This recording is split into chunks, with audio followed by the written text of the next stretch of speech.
joins us now. Colonel, since we were last together, President Putin paid a visit, not to Crimea, but to the Donbas region and a couple of places around there. The Americans weren't too happy about it. I thought it was a pretty good move on his part. What did you think?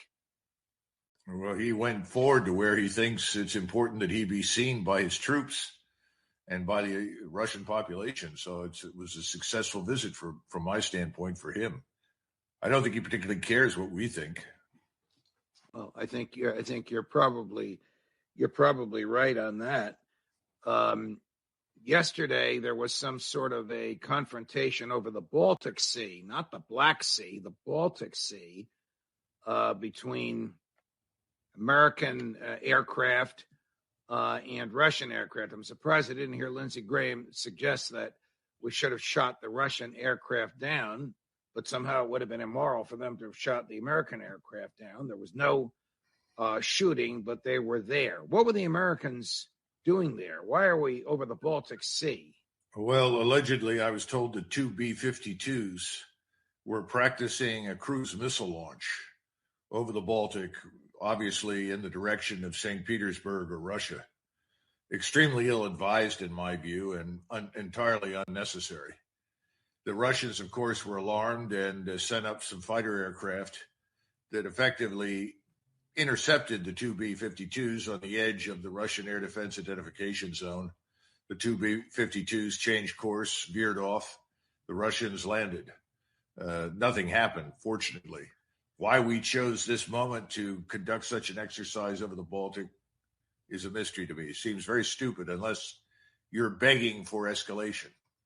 You said they're B-52s. These are, my lay understanding, these are humongous, aren't they? They can carry almost anything. Well, sure. They're long-range bombers, and they can launch cruise missiles from any location at a target that may be 100, 200 miles away. Again, why did they feel the necessity to do this in close proximity to Russia, right over the Baltic Sea, is beyond me. I don't understand it. You said they were practicing. Surely they weren't shooting anything. The practice. No. This was something short of that. Yeah, I'm told this was a practice run for the release of cruise missiles in the event of conflict. That's about it. I just question the wisdom of doing it when they did it and where they did it. As we speak, President Xi of China is visiting President Putin in Moscow. President Xi very publicly suggested in the physical presence of President Putin that there be a ceasefire between Russia and Ukraine. Now, I can't imagine Xi, who's the ultimate diplomat, would have made such an offering without President Putin, in President Putin's face, without President Putin knowing it was going to happen. Within a couple of minutes of this came the American response. Hang on to your seat, Colonel. Here's Admiral Kirby. We'd be concerned if coming out of this meeting there was some sort of call for a ceasefire, because right now, while ceasefire sounds good, it actually ratifies Russia's gains on the ground. It actually serves Russia's purpose for a ceasefire to basically call a stop right now without any acknowledgement that Russia's illegally in. We have taken the position that the only arbiter in this operation is us. In other words, we're the only ones that can accept or reject any peace plan or ceasefire for Ukraine, which is utterly nonsensical. But this is what we've taken as a position from the very beginning, Judge. Is this a manifestation of American exceptionalism, that everything that happens everywhere in the world has to be approved by us? Well, that's not a tenet of American exceptionalism. That started with Madeleine Albright in her discussion with Colin Powell back in 1992, insisting that we are the indispensable nation, that nothing can happen anywhere on the planet without our participation. That was a very dumb observation because it's patently untrue.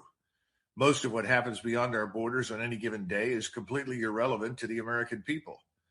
But in this particular case, if we were interested in peace, and I think we've made it very clear that we're not, if we were, then we should have simply said, we'll examine the proposal. We'll study it and we'll respond. That costs you nothing. to say that. And that's the diplomatic language that we should have used. The second part is that China is genuinely interested in bringing this war to a close. We need to get that through our heads. Everything that China is about is economic expansion, building prosperity. They want to build the One Belt, One Road that runs from the coast of China in the east on the Pacific all the way to Europe. To do that, you've got to cross through Central Asia, and from Central Asia through Russia to Ukraine, and through White Russia to Europe. They want that trade. The Europeans, by the way, would like to trade with China. Now, why do they want to go through Central Asia overland? Because right now they're heavily dependent for oil, gas, all the natural resources, minerals, food, on transport over the sea. Everything has to come out of East Africa, out of the Persian Gulf, Saudi Arabia, the Emirates, and Iran via ship through the Strait of Malacca up through the South China Sea to China's ports. That means that they are vulnerable for thousands of miles to what? It's called the United States Navy. And they don't want to be vulnerable to that anymore. They would like to avoid it. China is not a natural maritime power. I don't care how many ships they build. They know that.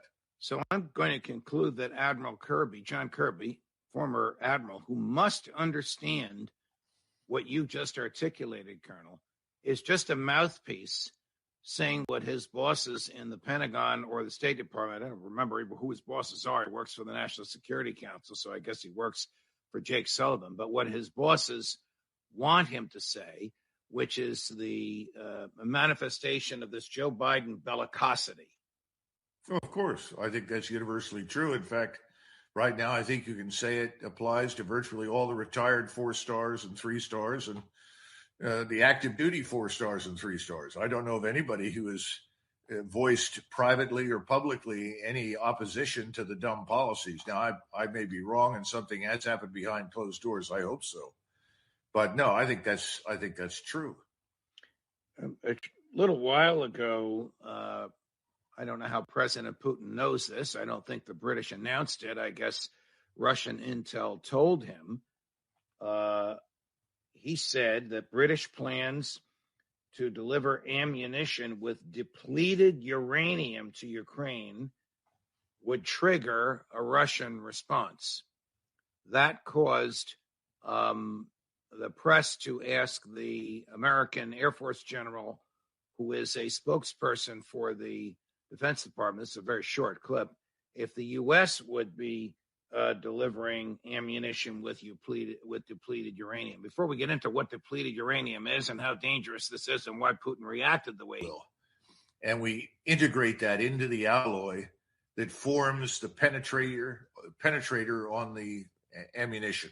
In other words, this long prong which penetrates the enemy's armor has this depleted uranium in it. It has an incendiary effect, which means that it causes anything inside the turret to essentially catch fire.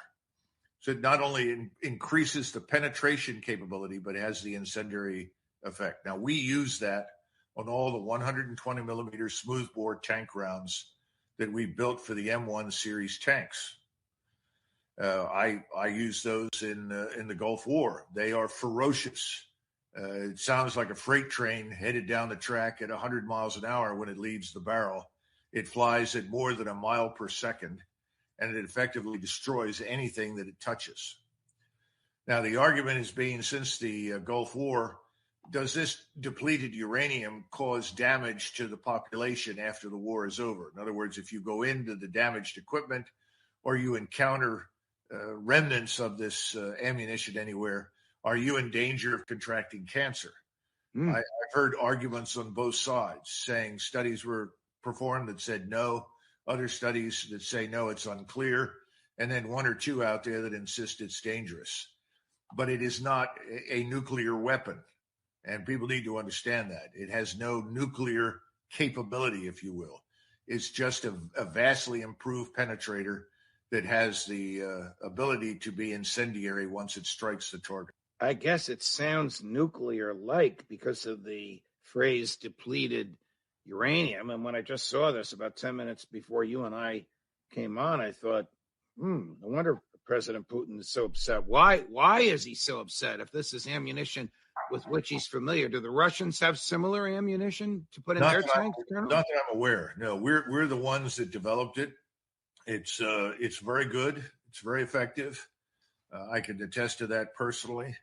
And as far as I can tell, no one has contracted cancer from being near it, around it, or having used it.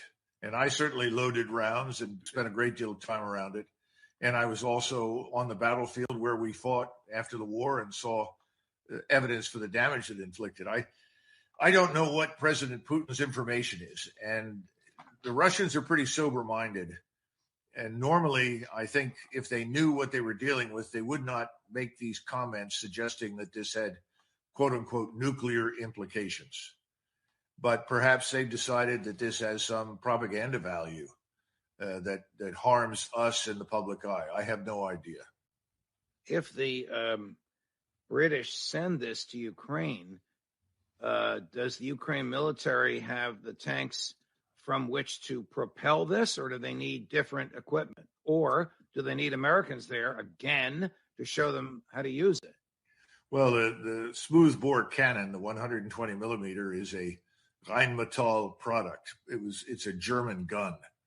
The British use it. We use it. We and the British have both manufactured it under license. So it could conceivably be fired from a Leopard tank. It could be fired from a Challenger. And if someday M1 tanks arrive from the United States, it could obviously be fired through a 120 millimeter smoothbore cannon on an American tank. Earlier today, I spoke with a mutual friend of ours, former CIA operative and iconoclast, like you, Ray McGovern, and I asked him if the CIA is sick and tired of false information getting its way to the White House, or if the truth is finally making its way there. I think you'll find his answer, which is a little on the long side, but typically McGovern